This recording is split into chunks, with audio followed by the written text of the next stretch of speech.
Bonjour, morning brief du 23 juillet 2018.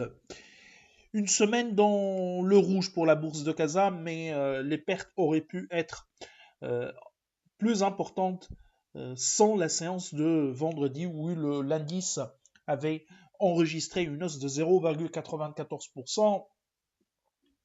Donc le marché sur la semaine termine sur une note négative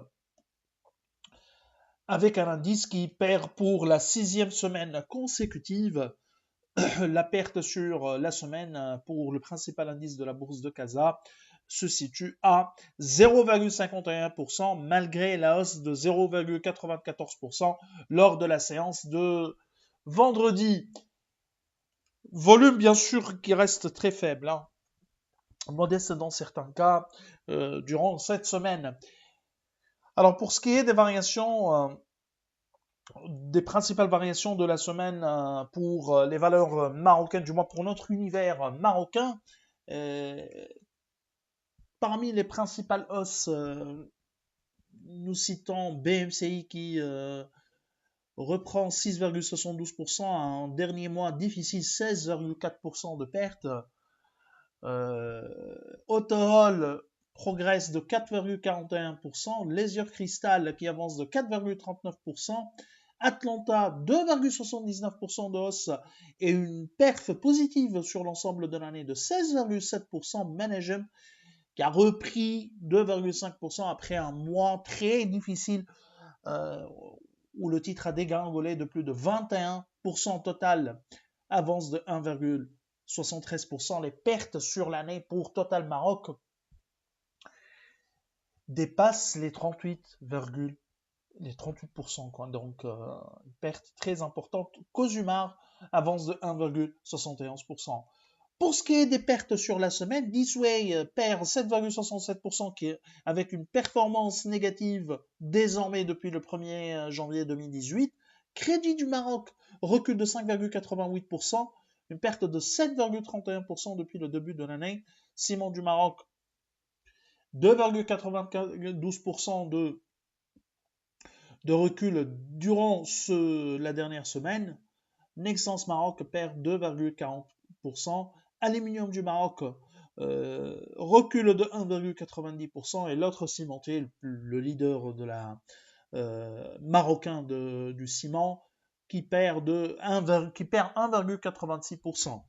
Alors, côté actualité, il y a Alliance qui annonce le franchissement du seuil à la baisse, seuil de 50% à la baisse de M. Mohamed Alami Nafar Lazraq, suite franchissement de 50% à la baisse. Hein. Et ce suite à l'émission d'actions, bien sûr, suite au remboursement des EURA. Donc, il y a eu un effet dilutif pour la participation de M. Mohamed Alami d'une manière générale pour les anciens actionnaires.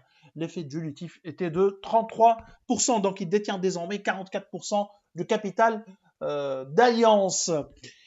Alors, l'autre actualité de ce matin, ça concerne l'inflation au Maroc pour le mois de juin. L'indice des prix à la consommation au Maroc enregistre une progression de 0,2%, donc en rythme séquencié, c'est-à-dire par rapport au mois de mai, dont une hausse de 0,3% pour les produits alimentaires et 0,1% pour les produits non alimentaires, essentiellement des produits alimentaires, de purs produits alimentaires, notamment les poissons et fruits de mer qui progressent de 4,4%, mais également les viandes de 0,9%.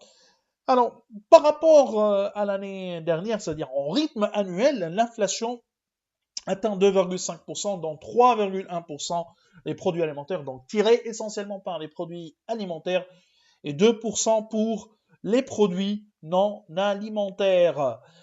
Le taux d'inflation sous-jacent sur le mois de juin reste stable, mais en rythme annuel, il affiche une hausse de 0,4%, donc l'inflation sous-jacente qui est corrigée de tout ce qui est produits volatiles et produits à tarif public.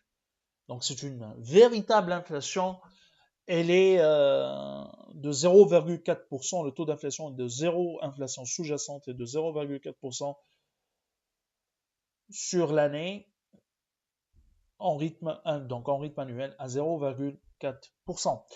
Alors, je vous souhaite un bon début de semaine. Au revoir, à demain.